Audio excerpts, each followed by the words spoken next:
Hey guys, I'm Craig, and today for the Snowboard Guide, I just want to do a little snapshot into our upcoming reviews and what you can expect across the next few weeks and months.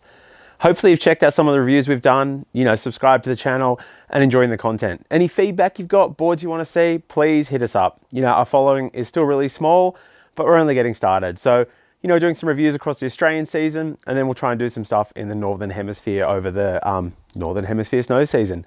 So it's going to snapshot in our next 5 reviews and what you can see moving forward. First up is the Aeronaut by Capita. This is the Aeronaut, which you'll probably be familiar with as the Arthur Longo Pro model. So if you're keen on, cruising a resort, side hits, watching him go big and maybe not going as big as him, pretty good board to check out. We got it in the 157 and also got the Union Force bindings to check it out with. I've been riding this kind of everywhere around the resort, not so much in the park, but I don't want to ruin that yet. I'll go into a little bit more detail. But yeah, it's a 157 and this will probably be the next review you'll see from us. This thing's been a whole lot of fun and very different to other boards I've ridden. Set back a little bit more, bit of a bigger nose, really different to what I've been riding, but has been a whole lot of fun. Next up is the Travis Rice 20-year anniversary by LibTech. I have never had a LibTech, so this is my first ever LibTech. Always been a fan of Travis, maybe the GOAT of snowboarding, I don't know. But I got this in the 155, and I think the graphic is a throwback to his board 20 years ago. It's pretty out there, there's a bit going on. I got this in the 155, and obviously, kind of goes without saying, first time riding a LibTech, it'll be my first time riding Magna Traction. Haven't ridden this yet. We'll probably ride it actually this afternoon.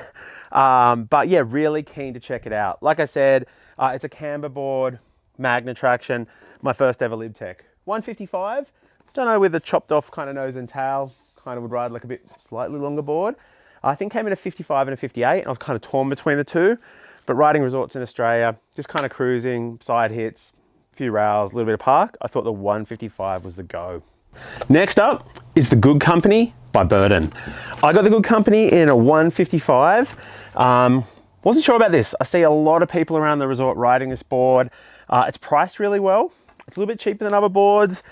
Looks like it's really fun. In Australia, we're not big mountains. We're like, a couple of power days, resort kind of cord groomers, and now lots of park stuff. But yeah, saw lots of people riding this, people I know, just people around the resort. Saw it at a Burton demo day in Australia and was pretty keen to check it out. Yeah, it is a couple $100 less than other boards that come out by Burton. So I was really keen to check it out. Seems to be choice of people like ripping around the park and the resort. I just cruise around the resort, side hits, all that sort of stuff, lots of fun. So it was something I wanted to check out that would be good for the resort, a little bit of park, and hopefully it's got a soft and kind of gentle flex. Haven't ridden it yet, but frothing to check it out. Next up is the Wagyu by GNU. I was frothing to check this out. I actually saw it this year when I was over in Whistler. I saw some people riding it and just looked like a really fun board. Similar, I said, haven't ridden a LibTech, haven't ridden a GNU from Mervin Manufacturing, same kind of brand. But yeah, I was frothing to check it out. Have ridden it, had a few days on it. First impressions, it is really fast. I don't know, it comes with a 1-ball J, I think it is, factory wax. And my God, it just felt really fast. Like, it just felt really good. Moved across snow really well. Slightly set back, I think around half an inch or an inch.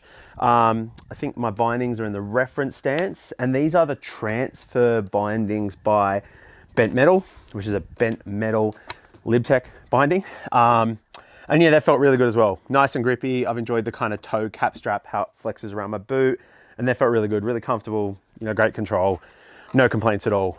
But yeah, saw some guys in Whistler this year riding the Wagyu in the pipe, and just thought it looked like a really fun board. And when I was going through everything kind of Mervin had, it was just something that stood out, and I like the Wagyu marbling on the bottom. I thought that was really cool. It's a cambered board, and yeah, 158. So I'm 5'10 and a half, 95, 98 kind of kilos. So kind of right between like 55, 56. So 58 is a little bit longer. Didn't feel long, didn't feel big. Yeah, felt really fast, had great grip. And my first kind of impressions on it were, it is really, really fun. So yeah, keen to get some clips on this and get the full review out. And last but not least is the Blossom by Burton Snowboards. So I got the Blossom in a 155. It's kind of my size. I didn't really know where to go. It was 55 or 58, but I wanted a board that I could shred around the resort and just kind of spin off side hits. You know, it felt really maneuverable. It's not, I haven't got it to do any like big mountain stuff, so I didn't really need any length. And I have ridden it. I've actually ridden it quite a lot. I've kind of found it hard to get off, to be honest. I really, really like it. Yeah, so I got it 155 and it's felt really good. It's stiffer than I thought it would be, which is cool, because I remember chatting to someone in a shop a couple of years ago. I was interested in the Blossom because I've always liked the graphics that be in the Blossom. Like the red top sheet looks epic, and I thought the bottom looks pretty cool. Maybe it's not for everyone, but yeah, I was keen a few years ago and they were saying I'd be too heavy, it was too soft, but it felt really good. It's felt, you know, not like a stiff board, but it's stiffer than what I thought it would have been. You'd probably see it comes in two graphics. There's this red one, which I think, not sure what they actually call it. There's a blue one that's called the Frog. It's got a frog on the bottom. I preferred personally the red graphic, but I see heaps of people riding the red and the Frog. I see heaps of people in, like, you know, pros that ride for Burton and other people.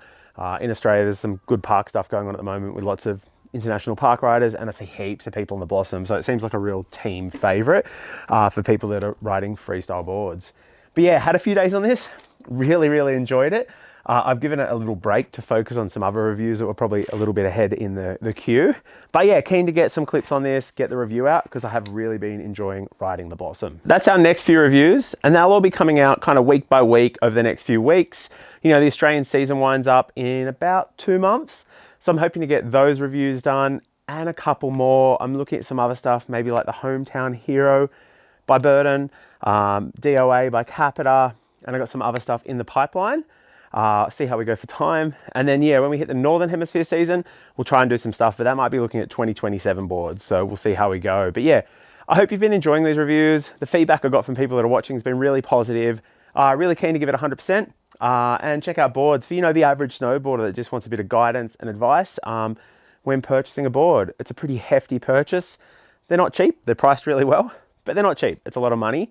So I want people to feel really confident in the decision. So, you know, as an average everyday snowboarder, yeah, I hope I can share that advice with people that are looking for a new board. Look, thanks so much for watching. It'd be epic if you could subscribe, you know, comment, let us know what boards you want to see. I'm grabbing stuff that interests me, but that might not interest you. So let me know what interests you.